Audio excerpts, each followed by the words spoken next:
Грамадская дамова прадугледжвае, што мы ці нашы продкі ў нейкі час дамовіліся, якую частку нашых прыбыткаў мы гатовы ахвяраваць на тое, каб забяспечыць сваё грамадства дабротамі. Сярод гэтых даброт мы можам назваць кіраванне грамадскімі справамі, бяспеку, медыцыну, навуку, адукацыю, усё, што сёння называецца бюджэтнай сферай. Больш за тое, цягам развіцця чалавецтва мы дасягнулі такой ступені, што права на гэтыя даброты атрымліваюць людзі не толькі, якія плацяць падаткі, але і тыя, хто не можа па натуральных прычынах іх заплаціць. Непаўнагадовыя, непрацаздольныя, пенсіянеры, людзі з асаблівасцямі фізічнага і псіхічнага развіцця. Вяртаючыся ў нашу першую тэму, хачу звярнуць увагу, што роўны доступ да дабротаў не азначае роўнага размеркавання рэсурсаў. Каб замацаваць, прывядзем яшчэ адзін прыклад пра ахову здароўя. Калі мы захварэлі ці нам нешта баліць, мы маем магчымасць звярнуцца да ўрача і разлічваем на тое, што нам будзе прызначана нейкае лячэнне і нас вернуць у здаровы стан. У сваю чаргу гэта азначае, калі я ў лістападзе захварэў, а вы не, то выдаткі грамадства на ахову майго здароўя былі большымі, чым выдаткі на ахову вашага здароўя. Калі б у медыцыне мы кіраваліся не прынцыпам роўнасці магчымасцей, а прынцыпам роўнасці размеркавання рэсурсаў, то сітуацыя выглядала б наступным чынам. У гэтым месяцы усім грамадзянам мы робім рэнтген. У наступным месяцы усім грамадзянам мы накладаем гіпс. І праз месяц яшчэ усім грамадзянам мы гэты гіпс здымаем. Такая сістэма можа дапамагчы людзям, якім пашчасціла своечаслова зламаць руку. Але для ўсіх астатніх, канешне, яна будзе шкоднай і не будзе прыносіць ніякай карысці.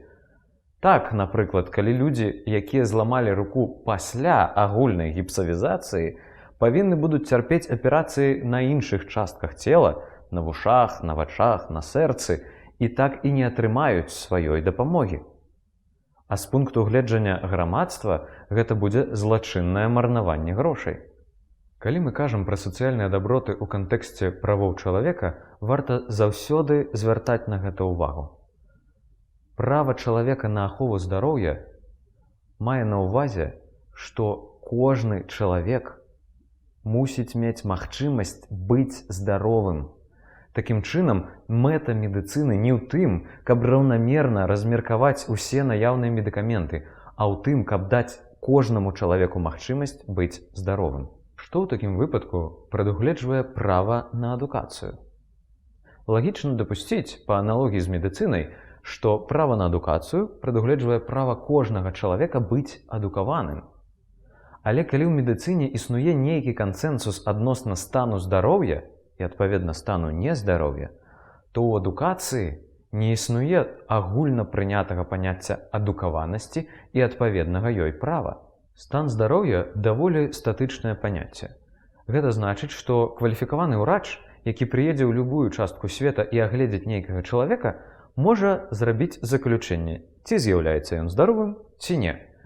Са станам адукаванасці ўсё нашмат больш складана, бо няма універсальнага адказу, каб чалавек быў адукаваным для любой краіны, для любога часу, для любой эпохі. З улікам таго, што адукацыя павінна дапамагаць нам спасцігаць саміх сябе і навакольны свет, а гэты свет і нашы веды пра яго ўвесь час змяняюцца, зафіксаваць эталон адукаванасці ў нейкіх датах, формулах і назвах не атрымаецца. Калі ўсё навокал хутка і часта змяняецца, то адукаваным чалавекам мы можам назваць таго, хто ўмее хутка і якасна адаптавацца да новай рэчаіснасці, ці, інакш кажучы, вучыцца цягам усяго жыцця. Такім чынам, мэта адукацыі мусіць заключацца не ў тым, каб раўнамерна размеркаваць усю інфармацыю паміж усімі людзьмі, а ў тым, каб даць магчымасць кожнаму чалавеку быць адаптыўным. Само слова «магчымасць» мае на ўвазе, што вы можаце ёй скарыстацца, а можаце не, але яна павінна ў вас быць. Кожны, хто вучыўся ў беларускай школе, разумее, што права на адукацыю у нас прадугледжвае права на роўнае размеркаванне рэсурсаў. Для ўсіх дзяцей класа ёсць адзін настаўнік, ёсць 45 хвілін і ёсць адна тэма. І мы павінны яе слухаць незалежна ад паходжання, незалежна ад дабрабыту, ад стану здароўя, ад нацыянальнасці і мовы. Тэму трэба засвоіць усім.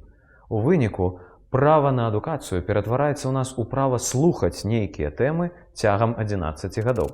Тым не менш, гэтае права рэалізуецца ў нас дастаткова добра.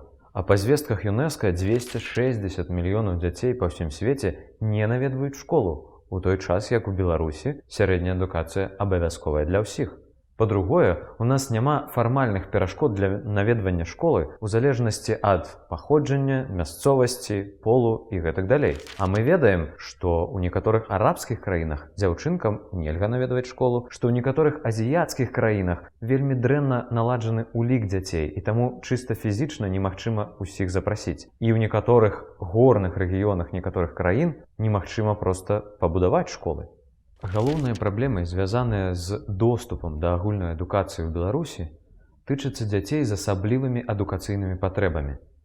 Для іх усё яшчэ не створаны адмысловыя умовы, асабліва гэта заўважна ў рэгіёнах. Таксама назіраюцца складанасці з доступам да адукацыі на беларускай мове.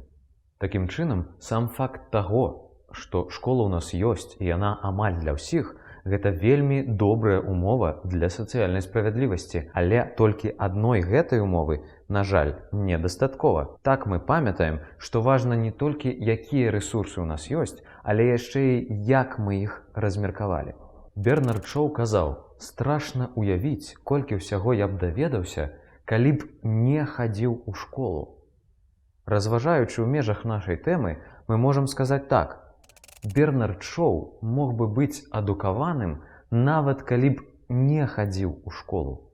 Гэтая выснова для нас вельмі важная. У той час, як для адных дзяцей 11 школьных гадоў гэта ледзь не адзіная магчымасць атрымаць адукацыю, то іншыя дзеці могуць быць адукаванымі нават без наведвання школы. Навошта тады мы марнуем і так абмежаваны рэсурс на іх адукацыю? З пункту гледжання справядлівасці, мы павінны размеркаваць рэсурсы такім чынам, каб адукаванымі змаглі стаць тыя людзі, якія не здолеюць зрабіць гэтага без грамадскай падтрымкі. Другое. Лепшым вучням дастаюцца лепшыя настаўнікі. У іх лепшая адукацыя, лепшая катэгорыя, лепшыя вынікі. Паводле гэтых крытэрыяў яны атрымліваюць надбаўкі да свайго заробку. І наадварот, горшым вучням дастаюцца горшыя настаўнікі. У іх не такая высокая адукацыя, яны не так добра валодаюць матэрыялам і, адпаведна, у іх не такія добрыя вынікі. Праз заробкі адукацыйная няроўнасць падтрымліваецца на ўзроўні дзяржавы. Мы накіроўваем больш грошай на лепшых настаўнікаў, лепшых вучняў, у той час, як горшыя вучні не атрымліваюць так патрэбнай дапамогі. Пытанне тое ж самае: як мы можам накіраваць лепшых настаўнікаў да тых дзяцей, дзе яны найбольш патрэбны? Гэтыя дзве сітуацыі характэрны не толькі для сярэдняй школы, але і для кожнай ступені адукацыі ў Беларусі. У параўнанні з эканамічнай няроўнасцю у нашым распараджэнні вельмі мала звестак пра няроўнасць у адукацыі. Не існуе дэкларацыі адукацыйных магчымасцей ці інфармацыі пра канцэнтрацыю інтэлектуальнага капіталу. На жаль, у нашым распараджэнні вельмі мала інфармацыі пра вучняў і студэнтаў, якім найбольш патрэбная наша дапамога і куды мы, адпаведна, павінны найперш накіраваць нашыя рэсурсы. Але нешта мы ўсё ж можам высветліць. Пра гэта і пагутарым у наступных лекцыях.